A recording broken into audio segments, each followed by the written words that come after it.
আপনি কি ডায়াবেটিসের সমস্যায় ভুগছেন? আজকের ভিডিওতে জানাবো এরকম 5টি খাদ্যের নিয়ম যেগুলো আপনারা যদি মেনে চলতে পারেন খুব সহজেই কিন্তু আপনার সুগার কন্ট্রোলে থাকবে। তো সঙ্গে থাকুন, দেখতে থাকুন। এবং আরেকটি কথা, এই ভিডিওর যে 5 নম্বর পয়েন্টটি হয়তো অনেকেই জানেন বা অনেকেই জানেন না, কিন্তু ওই পয়েন্টটি কিন্তু খুব গুরুত্বপূর্ণ। সঙ্গে থাকুন, পুরো ভিডিওটি দেখতে থাকুন। আশা করি আপনারা অনেকটাই উপকৃত হবেন।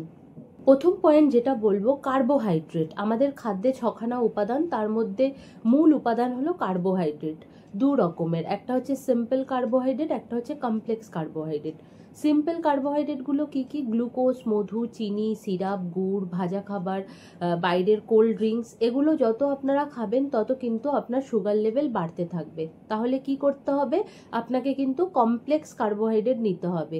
এছাড়াও যেই কার্বোহাইড্রেটগুলো কম পরিমাণে খাবেন সেরকম হচ্ছে অতিরিক্ত মাত্রায় ভাত, বা ধরুন ময়দা, বা ধরুন অতিরিক্ত ম্যাগি, অতিরিক্ত পিৎজা, বার্গার, এই জাতীয় খাবারগুলো কিন্তু অ্যাভয়েড করবেন। তাহলে কি করতে হবে? কমপ্লেক্স কার্বোহাইড্রেট, মানে যেই কার্বোহাইড্রেটের মধ্যে পর্যাপ্ত পরিমাণে ফাইবারও রয়েছে সেই জাতীয় কার্বোহাইড্রেট খেতে হবে। যেরকম কি লাল আটার রুটি, বা ধরুন ওটস, বা ধরুন ডালিয়া, কিনুয়া, হ্যাঁ, বা ধরুন শ্যামা চাল, এগুলো খাদ্য তালিকায় তবুও কোয়ান্টিটি কম করে প্রাধান্য দিতে হবে। এটা হলো 1 নাম্বার পয়েন্ট।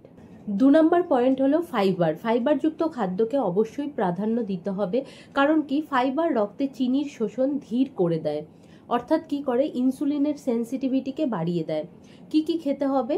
সবুজ শাকসবজি যেরকম লাউ, শসা, পেঁপে, ঝিঙে, বরবটি, বিনস, এগুলোকে কিন্তু খাদ্য তালিকায় প্রাধান্য দিতে হবে। অনেকেই কি করেন? ফল খাওয়ার বদলে ফলের জুস খান। সেটা কিন্তু মোটেই করবেন না, তাহলে কিন্তু চট করে ব্লাড সুগার বেড়ে যাবে। আপনি গোটা ফল কিনে চিবিয়ে চিবিয়ে খান। 3 নাম্বার পয়েন্ট হলো লবণ এবং ফ্যাটের মাত্রা নিয়ন্ত্রণ।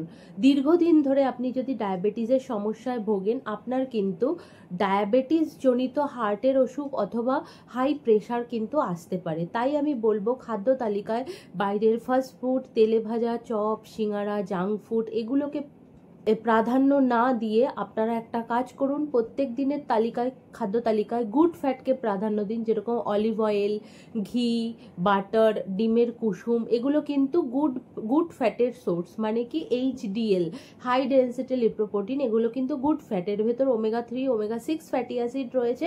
সুতরাং যদি কেউ ডায়াবেটিসে ভোগে, এই জাতীয় খাদ্যকে প্রাধান্য দিন, যাতে আপনার ডায়াবেটিসের পাশাপাশি ওই জাতীয় সমস্যাগুলো অ্যাটাক না করতে পারে। 4 নাম্বার পয়েন্ট, খুব ইম্পর্টেন্ট পয়েন্ট, বারে বারে খাবার গ্রহণ করবেন, অল্প অল্প করে খাবার গ্রহণ করবেন। কেন? ডায়াবেটিস পেশেন্টদের কিন্তু একটা হাইপোগ্লাইসেমিয়া হওয়ার চান্স থাকে, মানে কি সুগার লেভেল ফল করে যাওয়া। সেই জন্য আমি বলবো দীর্ঘ সময় না খেয়ে থাকবেন না সুগারের রোগীরা। অল্প অল্প করে খান, কিন্তু বারে বারে খান।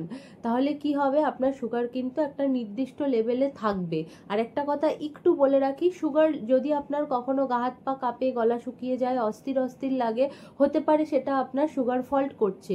সুগার টেস্ট করে যদি দেখেন সুগার লেভেল 70-এর নিচে রয়েছে, ইনস্ট্যান্ট কোনো ভারী, যেরকম চকলেট বলুন বা হালকা কোনো মিষ্টি বলুন, সেগুলো কিন্তু নিতে পারেন। ধীরে ধীরে সুগারটা কিন্তু কন্ট্রোলে হয়ে যাবে। 5 নাম্বার পয়েন্ট, এবং খুব ইম্পর্টেন্ট পয়েন্ট, দেখুন এখন তো খুব গরম পড়েছে, তো এই সময় মানুষ কি করে? পিপাসা পেয়েছে, বাইরে থেকে কোল্ড ড্রিঙ্কস, সফট ড্রিঙ্কস বা এই জাতীয় ড্রিঙ্কসগুলো কিনে পান করেন। এগুলোর ভেতর কিন্তু হাই ক্যালোরি রয়েছে।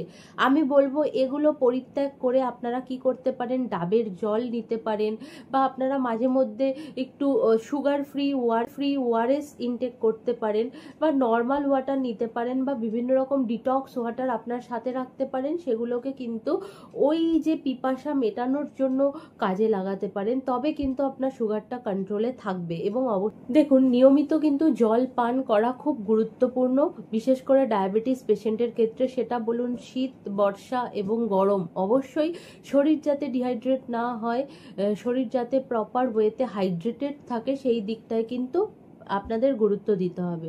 যাই হোক, আমি নিত্য নতুন রোজ দিন চেষ্টা করি বিভিন্ন রকমের ভিডিও আপনাদের সাথে শেয়ার করতে। যদি আপনি ডায়াবেটিসে ভোগেন, অবশ্যই এই নিয়মগুলো মেনে চলুন, অনেকটাই উপকৃত হবেন, এটুকু আমি বলতে পারি।